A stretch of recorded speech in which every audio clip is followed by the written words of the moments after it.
बेटा हो। देवता गए हैं, माता शारदा को प्रेरित किए और माता शारदा आई है कैकेयी जी की बुद्धि को बिगाड़ी। वैसे बंधुओं, लोग माता कैकेयी की ही निंदा करते हैं कि जितना कांड हुआ था अयोध्या में सब माता कैकेयी की वजह से। लेकिन अगर एक भाव से देखा जाए तो इसमें माता कैकेयी निंदनीय नहीं है, माता कैकेयी वंदनीय है। जो काम माता कैकेयी नहीं कर, जो काम कोई नहीं कर सका वो काम माता कैकेयी करती, केवल राम राज्य लाने के लिए। तो बंधुओं, जितना प्रेम माता कैकेयी राम जी से करती थी उतना प्रेम अयोध्या में कोई नहीं करता था। हाँ, तक कि कौशल्या मैया सगी माँ थी लेकिन वो भी राम जी से उतना प्रेम नहीं करती थी जितना कैकेयी मैया कर देती थी। राम जी कौशल्या मैया के पास नहीं रहते थे, राम जी हमेशा कैकेयी माता के पास रहा करते थे। एक दिन माता कौशल्या सोचने लगी कि हमारा बेटा इतना सुंदर, इतना सुशील बालक हमारे गोद में जन्म लिया और हमारी कितनी बड़ी दुर्भाग्य कि एक रात्रि भर में उसको अपने सीने से चिपका कर नहीं सो पाई। आज मैं जाऊंगी राम को लेकर अपने साथ ही सुलाऊंगी। और माता कौशल्या चली गई कैकेयी जी के भवन में जहां राम जी रहा करते थे कैकेयी जी के साथ। मैया कौशल्या गई, माता कैकेयी से बोली राम आज हमारे पास रहेगा, राम चलो तुम हमारे पास सो। और माता कौशल्या लेकर चली आई, राम जी लेट गए। रात में जब मैया कौशल्या की नींद खुली तो देखी कि राम जी करवट बदल रहे थे, नींद ही ना आई।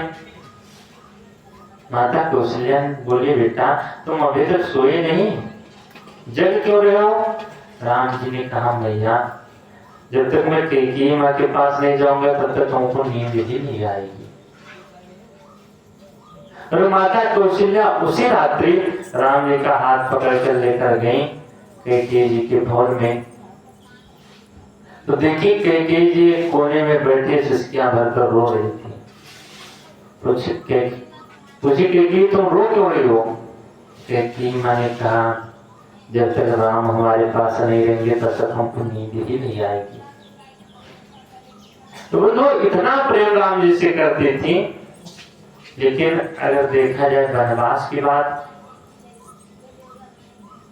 वैसे अगर माता कैकेयी जैसी माता एक भी आ जाए इस संसार में तो इस संसार में रावण जैसा अत्याचारी एक भी नहीं बचेगा। क्योंकि अगर रावण मरा है तो माता कैकेयी की वजह से मरा है। अगर माता कैकेयी राम जी को वन ना भेजती तो बंधु रावण मरने वाला नहीं था। अच्छा, जब जब समुद्र मंथन हुआ है तो केवल अमृत पाने के लिए हुआ, लेकिन जब अमृत पाने के लिए समुद्र मंथन हुआ तो उसमें से पहले अमृत नहीं निकला। क्या निकला? विष निकला, हलाहल विष निकला। अगर विष निकला तो उसको पिएगा कौन? देवताओं का शरीर जलने लगा विष को देख कर ही। देवताओं ने कहा महाराज जिसको हम नहीं पीने वाले। भगवान ने कहा था जब तुम नहीं पियोगे तो कौन पिएगा? ले जाओ, ऐसा करो, भगवान शंकर ऋषिकेश की पहाड़ियों पर तपस्या कर रहे हैं और उन्हीं के पास ले जाओ, पी लेंगे। देवताओं ने कहा वो पी लेंगे। भगवान बोले हाँ वो बड़े ही भोले हैं, तुम्हारे जैसे चतुर चालाक तो है वो पी लेंगे। तो देवता लेकर गए भगवान शंकर को, भगवान शंकर पी गए। अच्छा बंधुओं, अगर देखा जाए तो देवता अमृत पिए और भगवान शंकर विष पिए। तो देवता अमृत पीकर देव ही बने रहे, लेकिन भगवान शंकर विष पीकर महादेव बन गए। बोले भूतमान भोलेनाथ बाबा की। ठीक उसी प्रकार जब जब रामचरित्र का मंथन हुआ है, राम जी के चरित्र का, तो किस लिए हुआ? केवल राम प्रेम रूपी अमृत पाने के लिए हुआ, राम जी के प्रेम को पाने के लिए हुआ। लेकिन बंधु, राम जी का प्रेम न निकलकर जब इसका मंथन होने लगा तो सर्वप्रथम दुर्वचन रूपी विष निकले, कि जब तक कोई राम जी को दुर्वचन नहीं कहेगा तब तक राम का प्रेम मिलने वाला नहीं है। अब ये होने लगा कि दुर्वचन को पिएगा कौन? जब संसार में कोई नहीं तैयार हुआ तो कैकेयी माता ने कहा, राम जी का प्रेम पाने के लिए अगर दुर्वचनों को भी पीना हो, विष को भी पीना हो तो मैं पीने के लिए तैयार हूं, लेकिन राम जी का प्रेम संसार को मिलना चाहिए। तो बंधुओं, राम जी के प्रेम को निकालने के लिए माता कैकेयी का सबसे बड़ा योगदान रहा। और यहाँ माता कैकेयी जी राम जी के लिए वरदान मांगी। अगर वरदान मांगी थी तो केवल राम जी के लिए वरदान मांगी थी, भरत के लिए वरदान नहीं मांगी थी भरत का राज्याभिषेक हो जाए। अच्छा, एक भाव ये भी है कि जो बात दशरथ जी कह रहे हैं वही बात माता कैकेयी भी कह रही है। दशरथ जी क्या कह रहे हैं? जैसे अगर कोई कच्चा घड़ा बना दे, कोई कुम्हार कच्चा घड़ा बनाए और घड़ा बनाकर कह दे ले जाओ इसमें पानी भरो, और दूसरा कोई बोल पड़े नहीं नहीं अभी इसमें ठंडा पानी मत डालना, बोले फिर? बोले पहले इसको अग्नि में रखकर तपाओ कुछ दिन, और जब ये पक जाएगा तब फिर इसको ठंडा जल डालना है इसमें, अन्यथा ये गल जाएगा। तो बंधु, दशरथ जी भी कह रहे हैं कि राम जी का राज्याभिषेक करा दे। माता कैकेयी कह रही नहीं नहीं अभी राज्याभिषेक मत कराओ, अभी इनको 14 वर्ष के लिए वन में भेज दो, ये पक जाए, तपस्या कर ले, उसके बाद फिर लाकर इनका राज्याभिषेक कर देना, वरना अभी कच्चे घड़े के समान ये भी गल जाएंगे। बंधु, माता कैकेयी को हम लोग जो कलंक दे रहे हैं, माता कैकेयी निंदनीय नहीं है, माता कैकेयी तो वंदनीय है। जो कार्य माता कैकेयी ने राम के लिए किया वो कार्य कोई नहीं कर सकता। अच्छा, कलंक क्यों लगा कैकेयी जी को? कई कारण है। एक कारण ये भी आता है कि एक संत का श्राप था। माता कैकेयी की बचपनावस्था थी, तो बंधु माता कैकेयी की बगीचे में खेल रही थी। बचपन में बच्चे बहुत नटखट होते हैं, और माता कैकेयी बगीचे में खेल रही थी। एक युवा संत बगीचे में पेड़ के छांव में सो रहे थे, और जो ही माता कैकेयी देखी कि संत के दाढ़ी बाल लंबे लंबे काले काले हैं और संत का चेहरा गोरा गोरा, तो माता कैकेयी देखी, तो बचपन था 5-6 साल की बिटिया, और वो जब देखे तो वो सोची इनका चेहरा गोरा है, दाढ़ी बाल काले काले, लो इनका चेहरा भी हम काला कर दें। और संत भगवान सो रहे थे, माता कैकेयी गई कालिख लेकर आई और संत भगवान के चेहरे पर जहां जहां गोरा गोरा था वहां लगी पोंछने, और जब संत के चेहरे पर कालिख लगा दी तो संत भगवान जग गए। और जो ही संत भगवान जगे, माता कैकेयी को देखे कहने लगे, जा बिटिया, तुमने जो हमारे चेहरे पर कालिख लगाया है वो तो धुलने से धुल जाएगा, लेकिन तुम्हारे चेहरे पर जो कलंक लगेगा वो धुलने से भी नहीं धुलेगा। और बंधु, ये संत का श्राप भी था, इसलिए माता कैकेयी को कलंक से झेलना पड़ा। अच्छा, अगर आज देखा जाए तो माता कैकेयी के जीवन में जो कलंक लगा था वो आज भी नहीं धुला।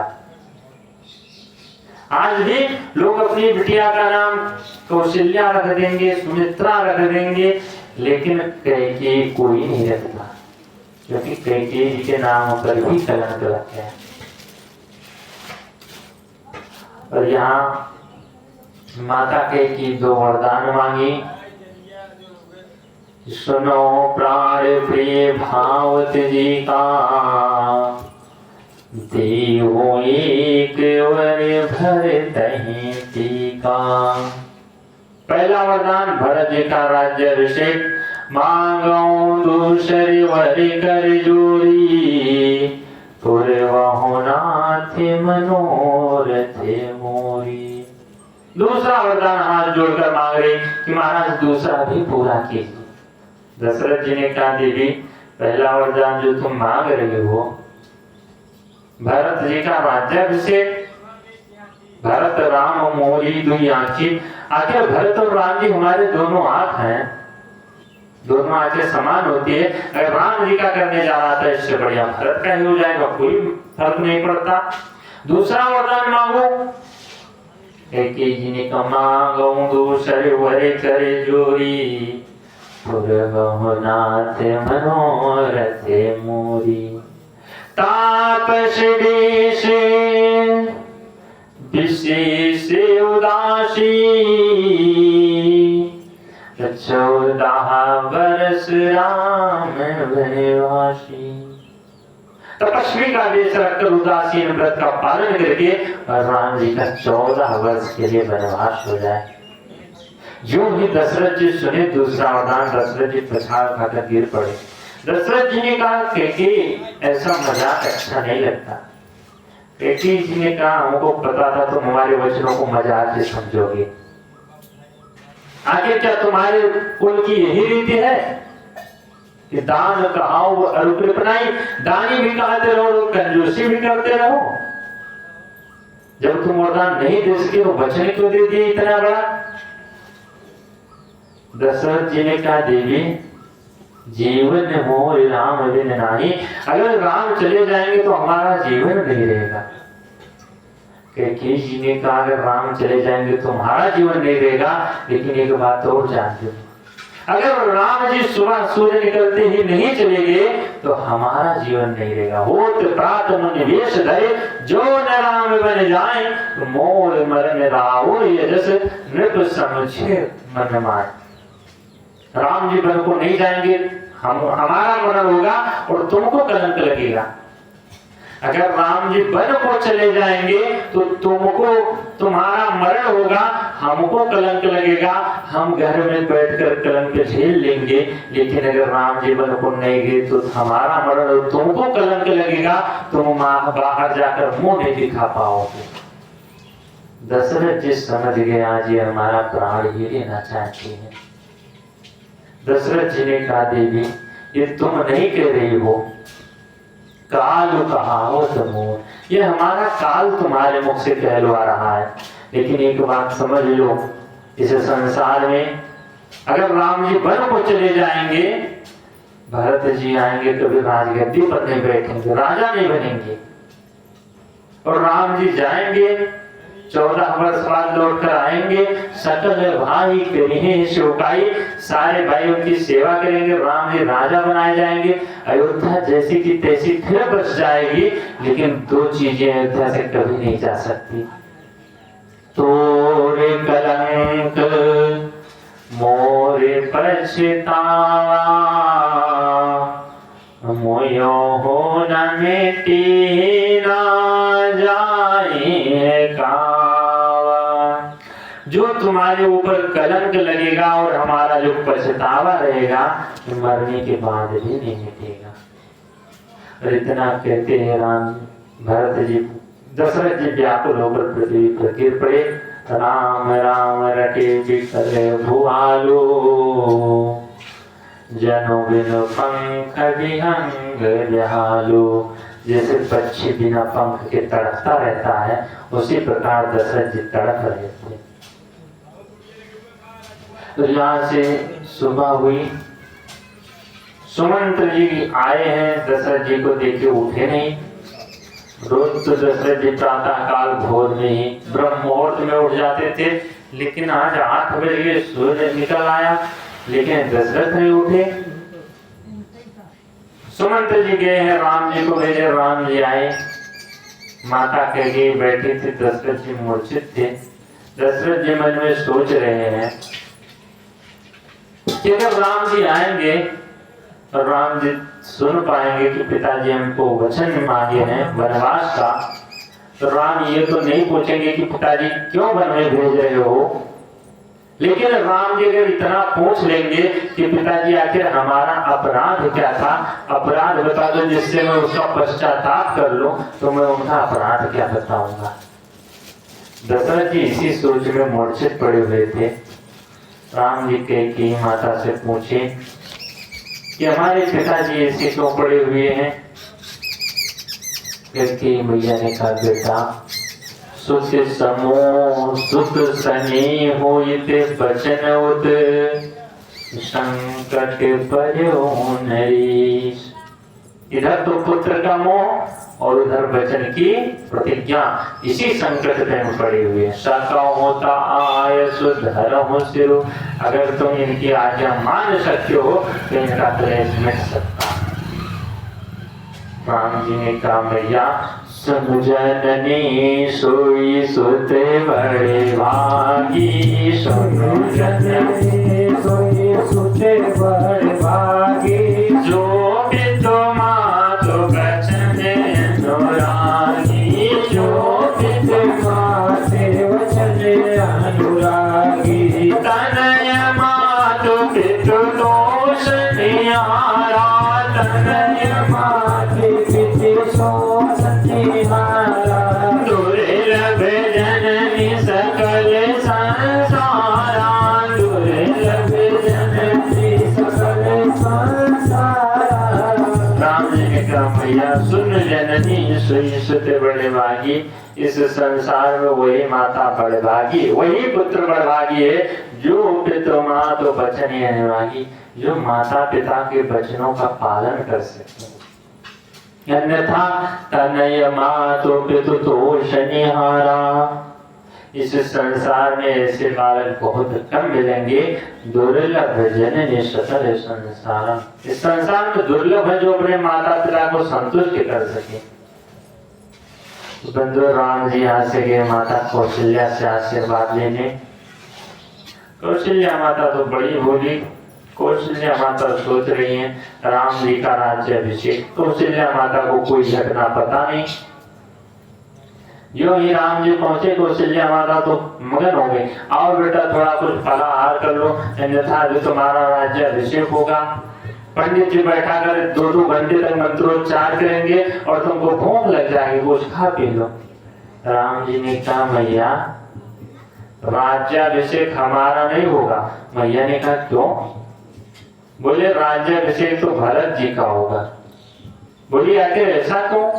प्लान क्यों चेंज हो गया?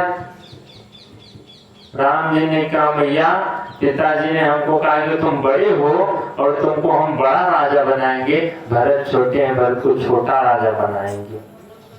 मैया ने कहा, आखिर अयोध्या से बड़ा राज्य कौन सा है? राम जी ने कहा, मैया ये बताओ बड़ी अयोध्या है कि बड़ा जंगल है? मैया ने कहा, नहीं बड़ा तो जंगल है।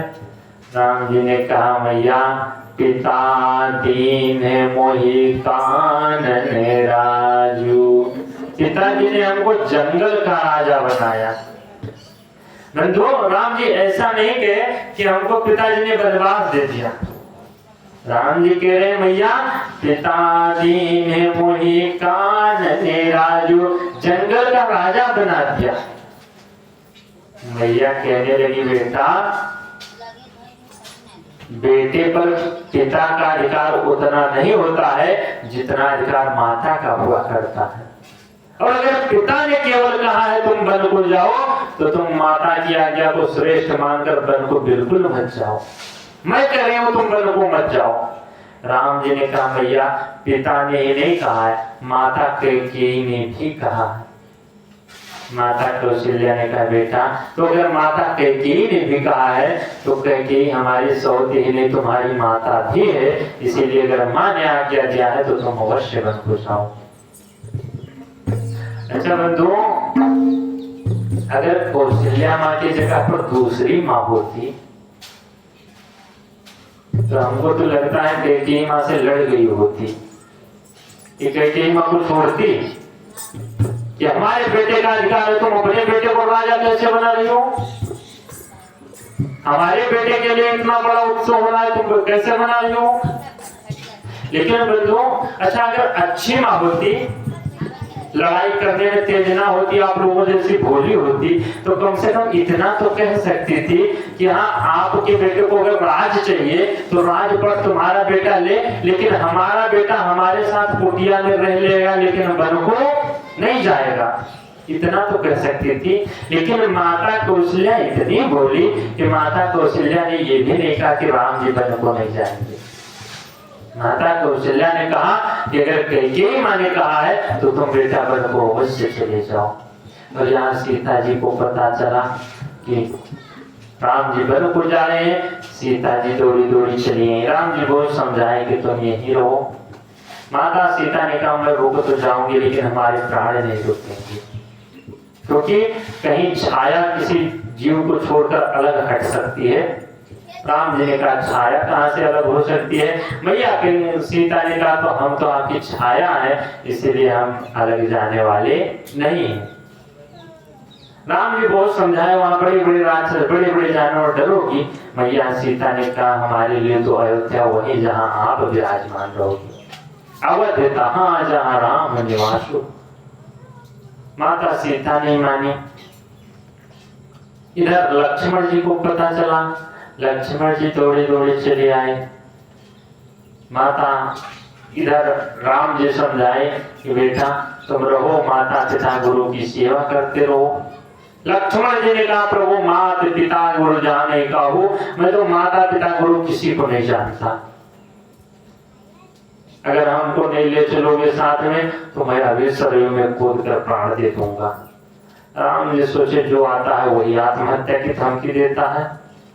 अगर तुम भी नहीं रहोगे तो चलो फिर साथ में ही वो लोग। और यहाँ से तीनों लोग बलकर वस्त्र पहने और यहाँ से आगे वनवास की यात्रा करना शुरू की। बोली श्री राघव सरकार की जय हो। और यहाँ दशरथ जी सुमंत्र को भेजे कि जाओ राम जी को बैठा कर 3-4 दिन घुमाकर लौटा लाना। अगर राम नहीं आएंगे, राम को हमने वचन दिया है, वो वचन का पालन करके नहीं आएंगे तो सीता और लक्ष्मण को ले आना, उनको तो वनवास मिला नहीं, हमारे प्राणों की रक्षा हो जाएगी। यहाँ से पिता के आज्ञा अनुसार राम जी को बैठाए रथ पर।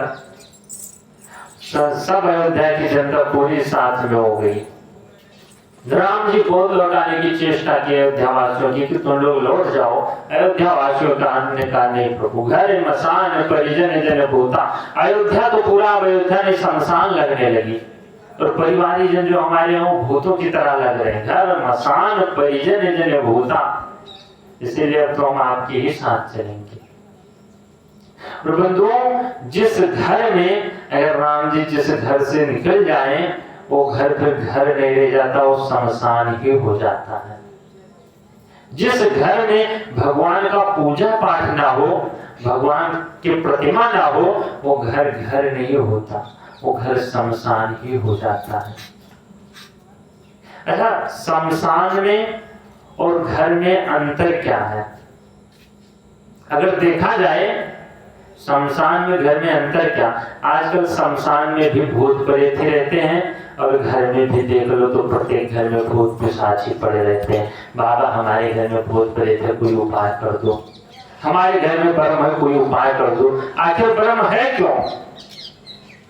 जो कार्य शमशान में होता है वही कार्य हमारे घर में होता है, तो ब्रह्म भूत नहीं रहेंगे तो रहेगा कौन? देवी देवता आएंगे।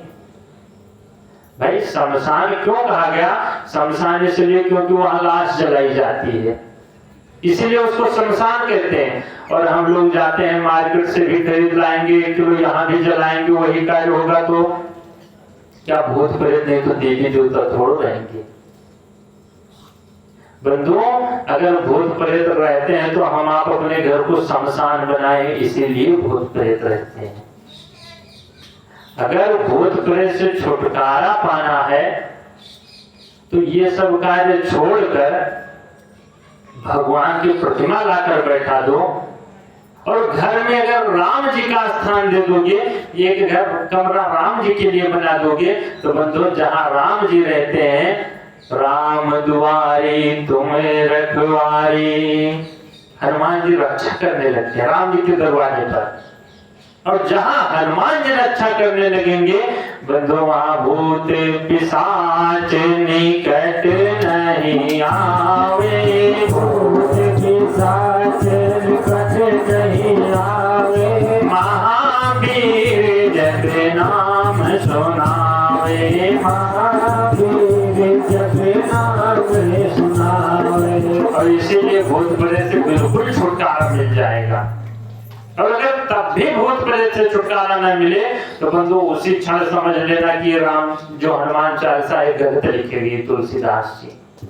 बंधु कोई सवाल ही नहीं होता कि भूत प्रेत घर में प्रवेश कर जाए जहां राम जी की पूजा हो जाए। और यहाँ से सारे अयोध्यावासी अयोध्या को शमशान की तरह त्याग कर और राम जी के साथ में वो लिए। अयोध्यावासी गए, यहाँ प्रथम रात्रि तमसा नदी के तट पर भगवान वास किए। इसे चिड़िया है यहाँ की, हमको लगता है मनुष्य से अच्छे यहाँ के जानवर पशु पक्षी ही दिखाई पड़ते हैं। हाँ, कम से कम वो लोग बाबा के पास तो आते हैं।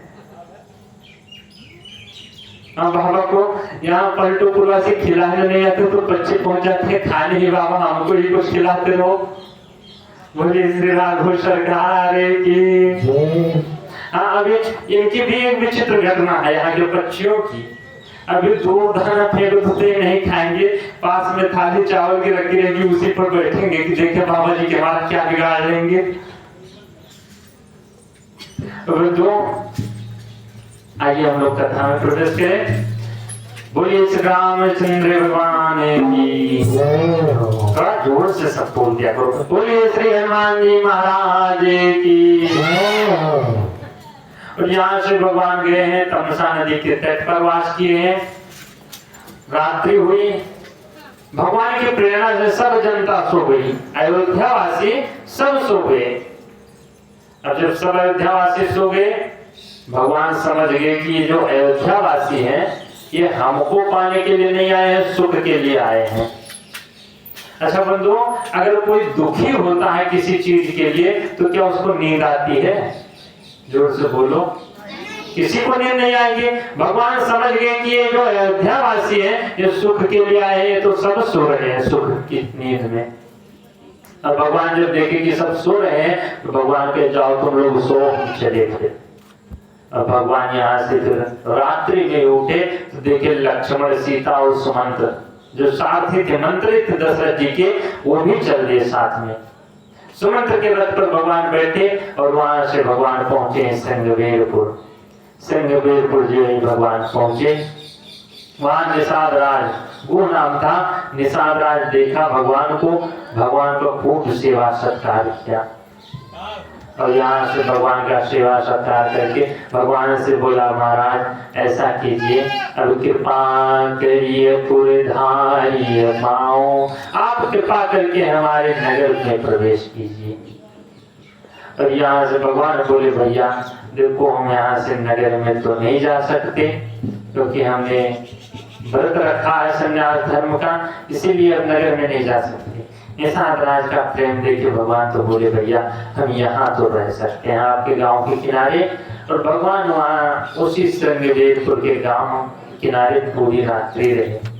सुबह भगवान उठे और नित्य क्रिया करके बट वृक्ष का दूध मंगाए और अपनी जटा में लगाकर जटा बनाने लगे। और जो ही जटा बनाना शुरू किए, यहाँ से सुमंत्र जब देखे भगवान को जटा बनाती हुई, सुमंत्र रो पड़े। सुमंत्र ने कहा प्रभु दशरथ जी ने कहा था ले जाना, 3-4 दिन बाद लौटा लाना, और आप तो जटा बनाकर जा रहे हो। राम जी ने कहा महाराज आपको तो पता ही है कि हमारे कुल में शिवी दधी चहरिश्चंद्र नरेशा सही धर्म हित कोटि कलेशा। हमारे कुल में राजा शिवी हुए, राजा दधीच हुए, राजा हरिश्चंद्र हुए। इन्होंने अपने धर्म को बचाने के लिए कितना कष्ट सहा लेकिन अपने धर्म को नहीं तोड़े, और मैं इसी कुल में जन्म लेकर अपने धर्म का त्याग कर दूं सुख के लिए, तो हम तो अपने कुल में कलंक हो जाएंगे, इसीलिए हम जाने वाले नहीं। सुमंत्र बड़ा प्रयास की कि माता जानकी को ही भेज दो। जानकी मैया भी मना कर दी, लक्ष्मण जी भी मना कर दिए। और यहाँ से भगवान सुमंत्र को कहे तुम जाओ, चले जाओ पिताजी के पास। सुमंत्र ने कहा प्रभु हम भी नहीं जा सकते फिर आपको छोड़कर, नहीं अन्यथा जाएंगे तो वहां क्या हम जवाब देंगे। अगर हम मान लो चले भी गए तो वहां अयोध्या वासी तो हमसे कुछ पूछेंगे नहीं, क्योंकि मैं वहां का मंत्री हूं। दशरथ जी मूर्छित पड़े होंगे, कैकेयी माता को कोई सवाल ही नहीं उठता कि पूछ ले। लेकिन अगर कौशल्या मैया दौड़ती हुई आएंगी कि हमारे राम कहाँ गए, राम कहाँ गए, तो मैं जवाब क्या दूंगा। यहाँ से सुमंत्र जा नहीं रहे थे, लेकिन भगवान जबरदस्ती भेजे। बरबस राम सुमंत्र पठाए, बरबस राम सुमंत्र पठाए, बरबस राम सुमंत्र पठाए, बरबस राम सुमंत्र पठाए।